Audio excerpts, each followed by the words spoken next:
and Northwest Burma. I'm not reading the entire CV because it's all available to you. Can I request Dr. Haokip now? And you have 10 minutes. Oh, 10 minutes. Yeah.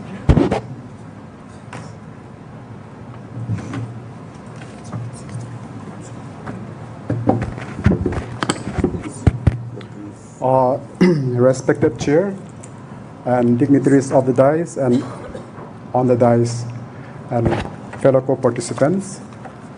At the outset, I would like to thank the ICWA for having me here and for this grand intellectual discourse on India-Africa bilateral relations. To set the tone, since I have only 10 minutes, I'll just move on into how you factor diaspora in a bilateral relationship.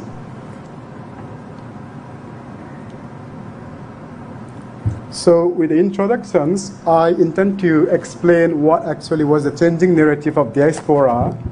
And then since diaspora has been, defined by various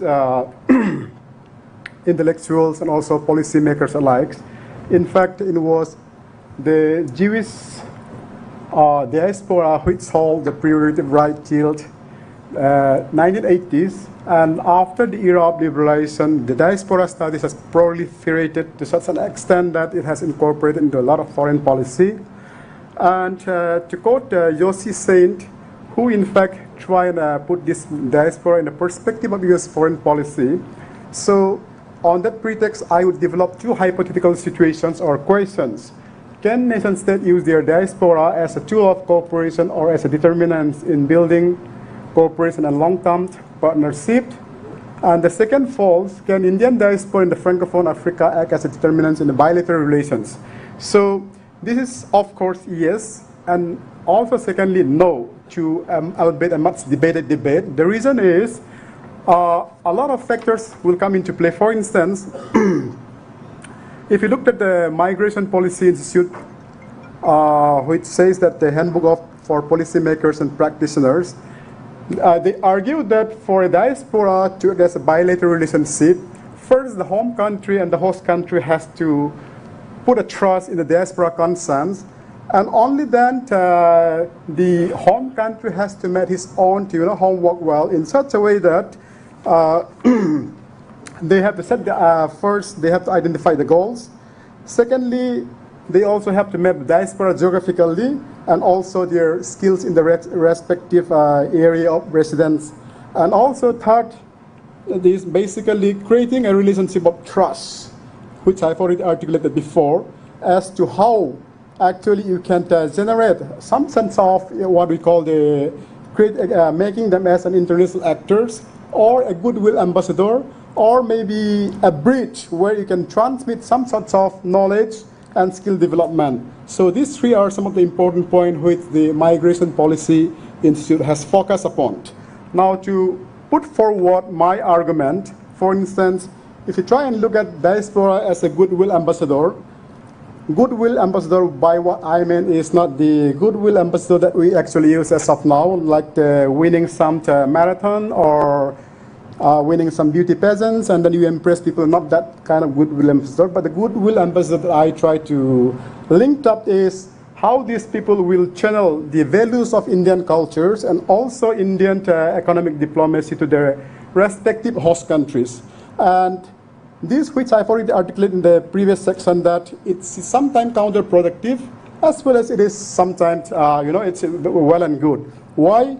There are two things. For instance, if you looked at the diaspora's activities, based on this kind of theories, I try and bifurcated my presentation one with the West Africa, or what they call the Francophone Africa in the mainland regions, the second one in the Indian Ocean region. For instance, for the Indian Ocean region, if I may quote Admiral Alfred Thayer Mahan's quotations, whoever attained maritime supremacy in the Indian Ocean would be a prominent player on the international scene. Whoever controls the Indian Ocean dominates Asia. This ocean is the key to seven seas in the 21st century. The destiny of the world will be decided in this water. This is basically what Admiral Alfred Thayer has written, who is basically an U.S. naval officer and a historian, in fact.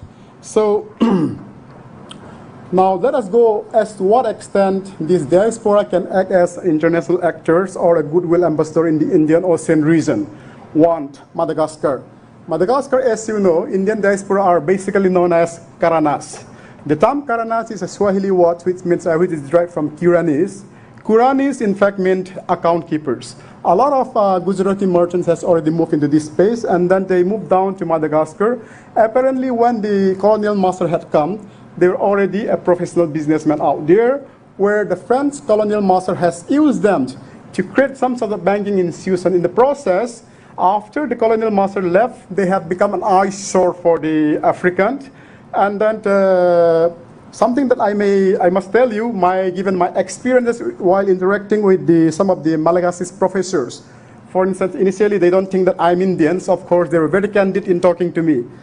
They say that these Karanas are like, what they call the necessary evils for us. The reason is they are necessary because if they moved out, obviously the Malagasy economy will collapse.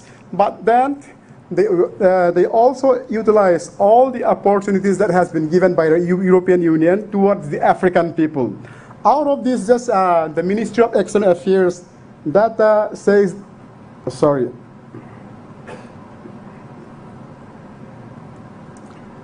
Madagascar. Yeah, it says that 17,500, but in some of the write-up that I have perused so far, so it is stated that they were somewhere around 25 to 30,000 as of now.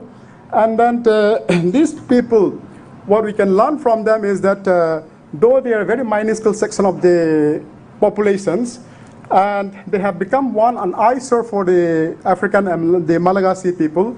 For instance, if there is a civil strife, those loser party would eventually fall onto the Indian diaspora community. They will burst into the Indian shops and they will burst into the Indian restaurants and create havoc. That is the reason why I argue that even if you are too professional in your area where you are actually there, sometimes the idea of being goodwill ambassador is counterproductive, which is especially true for Madagascar. Then let me move into Comoros.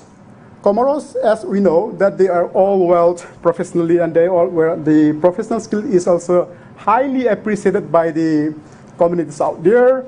Mauritius, needless to say, that is in Indian diaspora. Of course, it is that has somehow become the backbone for all the interaction that we have. Mahatma Gandhi Institute, Swami Vivekananda, and so on and so forth. Let me not make too much fuss about Mauritius, since we all know quite well. And then moving on to Reunion Island, for which I'm very thankful that our formal consul is also here. And then Reunion Island. This Reunion Island, we actually are not sure if we try and believe in the OIF, Organisation Internationale de la Francophonie, definitions of what actually is Francophone countries. Of course, they are very much part and parcel of the integral part of France, the 26 regions, and which is under DOM, Departement d'Outre-mer. And then at the same time, they are located in the African continent. So that makes a lot of complications, but nevertheless, the island has just 1 million population, little less than 1 million population, out of which the Indian diaspora constitutes, more than 2/3 of the populations, and we have 3 families that is doing quite well among the Gujarati Muslims. One, the Dindar, and then Nasima Dindar, the Consul General President. This has been, till now, she has been the president. And then we have the Lokate and also the Rawat. These 2 people had come down from Gujarat in the early 20th century, and then by starting one first bakery at Sangpol, and the other one a coal business, and later on moved on to taxi driver, eventually set up the what we call the Rawat Foundation, which is one of the, at the moment, which is a major forces to reckon with regard to some of the business houses out there. And also, and most importantly, because of its economic contributions, the French authority has also changed one of the road called Rue de l'Est to, the person who actually, the Rawat. And also we have the other family, Lokate, and Lokate were also quite popular. But this is not to negate the fact that there are other, what we call the Indian diaspora community who are doing quite well. And then all this has created some impressions on the French community that Indian diaspora is very much respected. And of course, the 2006 Prabhasi Bharatiya Saman awardee, John Paul Virapoli, for the promoting, and the bilateral relations. That is how I call it that as a goodwill ambassador. That's how we can situate. And that led to the promotions of some sorts of what we call the goodwill in terms of trade, business, and also cultural contact. And the fourth one now, I'm moving on to the 1, 2, 3, 4, sorry, Seychelles. Seychelles of late has closely attracted my attentions, and of course to the Indian government as well. The primary reason being it is closely strategically situated in the Indian Ocean regions. Of course, it was the Portuguese who called it Les Amarants, where back in the 16th century, it has come in the French hand and over then to the British, and they eventually got independent in 1976.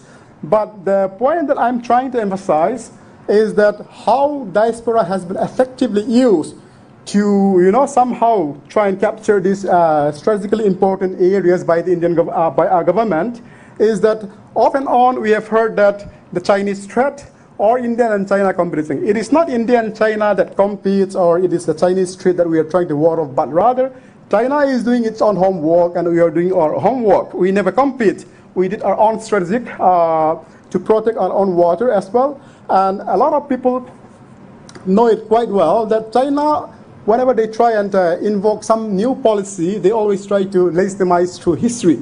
In fact, they call it what we call the Belt and Road Initiative. It's nothing new, but it was the Ming Dynasty, proto-imperialism, where before the arrival of the European in 1498, that they have already come here 7 times during the 15th century.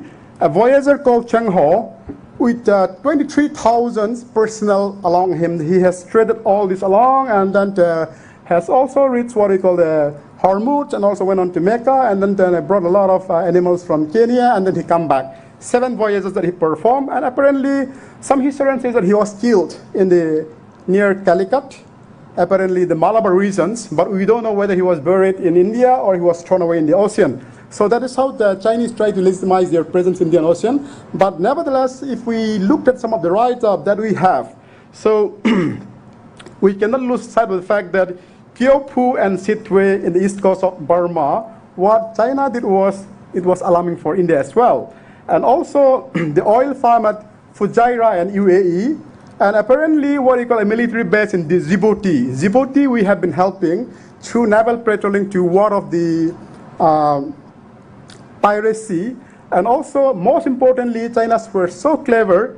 The UN resolution 1816 of June 2008, they seized this opportunity to look at maritime piracy, and then that's how the People Liberation Army Navy has been deployed, and that's how China has been, strategically moving off and trying to, build up in this region. But nevertheless, it is basically because of our diaspora, where we have in Seychelles,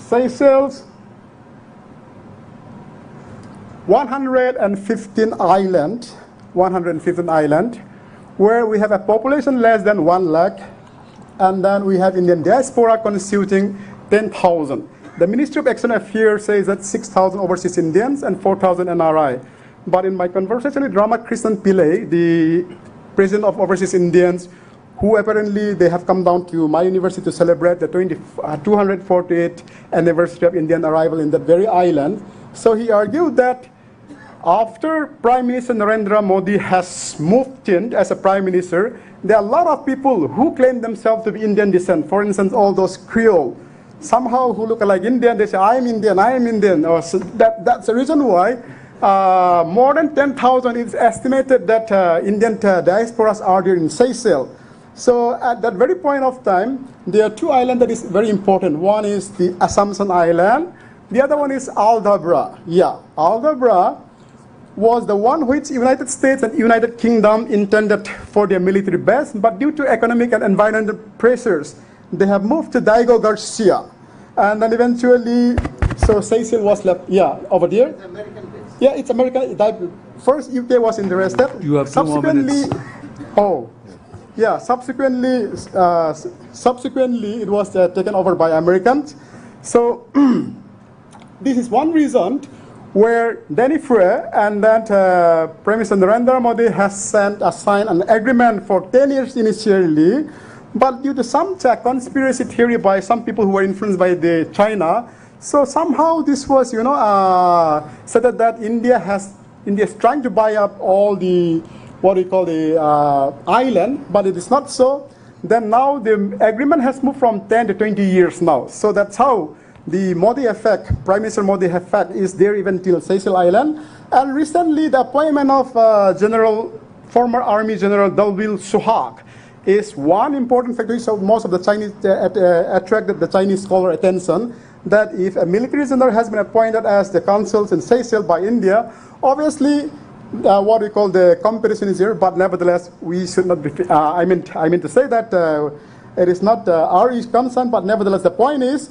This is how Indian diaspora acted as an international actor, goodwill ambassador to thwart off and then protect the interests of the home country in the host country where they are there. So I think I have one more minute. Yeah. So before moving on to West Africa, I think my time is over. If there's any questions, then I will take it in the second half.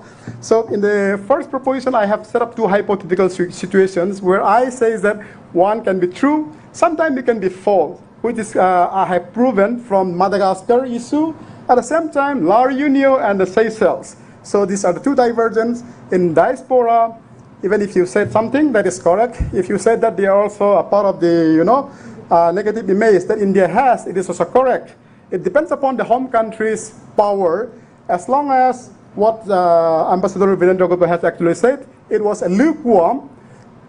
Then it turned a volte face in 1998.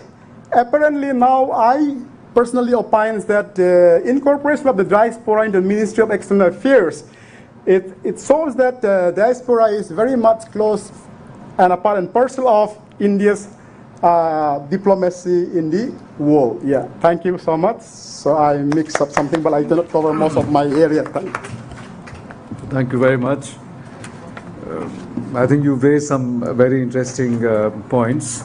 And I think the discussion of diaspora in Francophone Africa itself is an extremely important issue because we know so little about it and we discuss so little about the subject. Probably the language, the fact that we didn't have any traditional connection with the Francophone Africa, even though large number of members of diaspora are in these countries. I think, but things are moving forward. We are opening up to Francophone countries. Francophone countries are also no longer jacketed within the connection with France and other Francophone countries. So they're stepping out. I think very largely an important factor to consider is the vastly improved